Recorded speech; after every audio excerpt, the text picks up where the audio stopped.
Film diawali dengan seorang perempuan bernama Naomi dan juga suami tercintanya bernama Matt. Naomi kemudian terbangun setelah istirahat sejenak dari perjalanan mereka yang sangat panjang. Saat itu Naomi melihat kaca mobil yang tertutup dengan es. Kemudian ia mencoba membuka pintunya. Tapi sayangnya pintu itu telah membeku dan sulit untuk dibuka. Naomi kemudian membangunkan suami tercintanya yaitu Matt dan menyuruhnya untuk membantunya. Lalu Matt mencoba membuka pintu mobil yang ada di sebelahnya. Tapi sayangnya pintu itu juga telah membeku. Matt lalu mencoba membuka semua pintu mobil dan juga kaca jendelanya. Tapi sayangnya semua itu sama saja. Naomi yang mulai khawatir lalu menyalahkan Matt atas semua kejadian ini. Lalu Matt mencoba menenangkan Naomi karena istrinya itu sedang hamil tua. Lalu Matt mengambil peta dan mencari di mana posisi mereka pada saat ini. Ternyata mobil mereka tertutup es tepat di pinggir jalan. Mengetahui hal itu, mereka menjadi sedikit lebih tenang dan mereka percaya akan ada orang yang lewat dan akan menyelamatkan mereka nantinya. Matt lalu mengubah kursi mobil yang ada di belakang menjadi tempat tidur untuk Naomi. Dan untungnya juga Matt telah membawa beberapa makanan dan pelindung tubuh darurat. Matt lalu menyalakan lilin untuk menghangatkan tubuh mereka. Di sini, badai salju yang tak kunjung berhenti membuat salju yang berada di atas mobil mereka menjadi semakin tebal. Matt lalu mencoba mendobrak pintu mobilnya lagi, tapi sayangnya semua itu sia-sia. Naomi juga kebelet pipis pada saat itu. Matt lalu menggulung sebuah anduk dan menyuruhnya untuk kencing di anduk itu. Di sini awalnya Naomi menolaknya, tapi karena keadaannya sedang darurat, akhirnya ia mau melakukannya. Hari demi hari pun dilalui oleh mereka. Di sini Naomi lalu mengatakan bahwa makanan yang mereka bawa hanya akan bertahan selama 12 hari saja.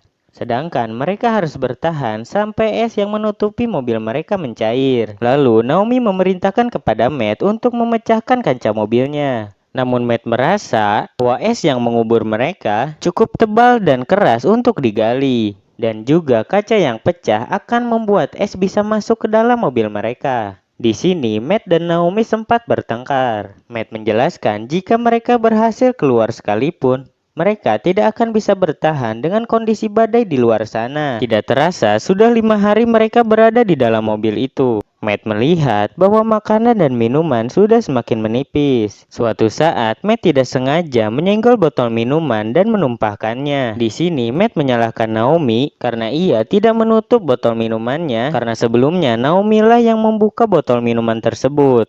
Lalu mereka berdua mulai bertengkar dan saling menyalahkan. Saat mereka tidur, lalu mereka mendengar suara mobil yang sedang lewat. Mereka lalu berteriak meminta tolong. Namun sayangnya mobil itu tidak mendengarnya. Tidak terasa 7 hari telah mereka lalui. Matt mencoba mencari cara untuk membuka jendela pintu mobilnya. Di sana ia menggunakan lilin untuk melelehkan sela-sela jendela yang membeku. Di sisi lain, Naomi berhasil menghubungi ayahnya. Tapi sayangnya, tiba-tiba baterai handphone itu habis. Matt pun mulai putus asa atas kejadian ini. 9 hari telah mereka lalui. Timbunan salju di mobil mereka semakin menebal dan hampir menutupi semua bagian mobilnya. Di sini Naomi mulai frustasi dan menyalahkan dirinya sendiri. Dan makanan pun hanya tersisa untuk beberapa hari ke depan. Jika makanan telah habis, mereka dengan terpaksa harus bertahan hidup hanya dengan air es saja. Di sini Naomi ingin memecahkan jendela dan menggali es yang menutupi mereka.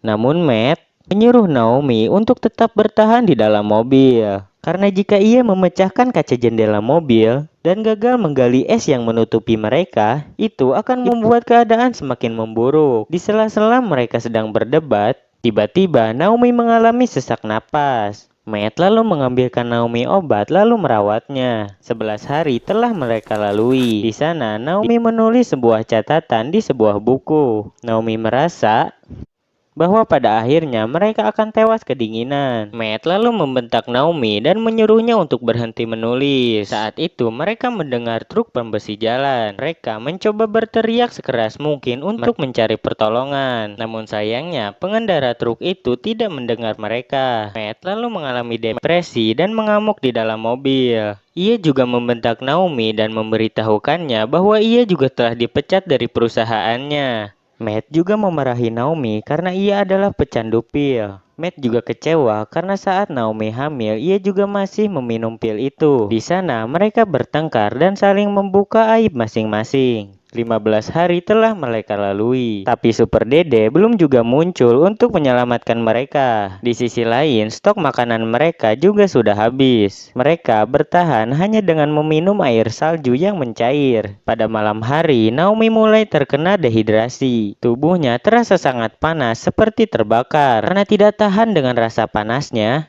ia langsung mengambil benda tajam dan memecahkan kaca mobil itu. Ketika Matt mendekatinya, Naomi langsung menusuknya dengan benda itu. Matt mengira Naomi akan menggali es itu, tapi ternyata Naomi mendekati es karena ia kepanasan. Matt langsung merawat Naomi. Pada malam harinya, Naomi tiba-tiba merasa bahwa ia akan melahirkan. Naomi mengambil posisi dan mulai kesakitan. Dan benar saja, Naomi melahirkan di dalam mobil dengan hanya bantuan dari suaminya. Akhirnya, bayi yang mereka idamkan lahir dengan selamat. Mereka merasa sangat bahagia atas peristiwa itu. Mereka pun memberi nama bayi itu Olive, yang berarti kehidupan. Di hari ke-18, Matt mulai khawatir dengan kondisi anaknya, mengingat suhu di dalam mobil bertambah semakin dingin.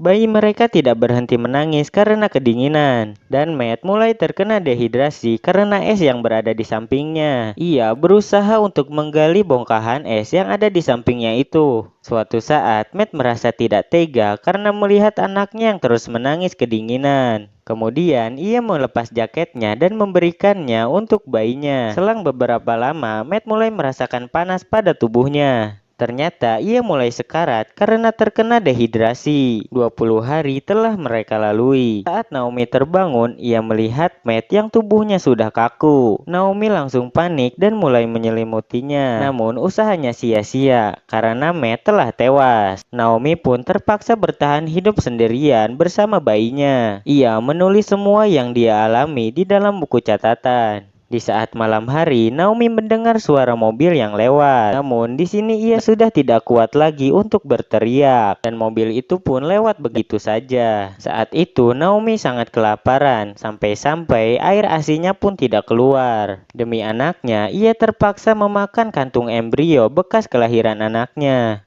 20 hari telah dilalui oleh Naomi dan juga bayinya. Di sini ia melihat es mulai mencair. Ia melihat cahaya di jendela. Naomi mulai melubangi es tersebut dan bersiap-siap untuk keluar. Naomi keluar dengan bayinya dan meninggalkan mayat Matt di dalam. Di luar sana suhu masih sangat dingin. Di sini, Naomi terpaksa pergi berjalan kaki, menyusuri jalan yang sangat dingin. Dengan kondisi tubuh yang sangat lemas, ia tetap melanjutkan perjalanannya. Naomi merasa bahwa ia terdampar di tempat yang sangat sepi. Naomi pun terus melanjutkan perjalanan, sampai akhirnya ia berhasil melihat kantor polisi dari kejauhan. Akhirnya, film pun selesai dengan diperlihatkannya Naomi dan juga bayinya yang berhasil bertahan hidup dengan kondisi yang serba terbatas. Naomi dan Liv dibawa ke rumah sakit lokal dan diobati untuk dehidrasi, hipotermia, radang dingin, dan kekurangan gizi yang parah. Para ahli yakin mereka bisa selamat karena efek iglo. Jadi iglo adalah melindungi mereka dari unsur-unsur dan memperangkap setiap udara panas yang mereka hasilkan. Setelah sembuh, Naomi terus menulis hingga saat ini dan mendedikasikan seluruh karyanya untuk suaminya, yaitu Matt.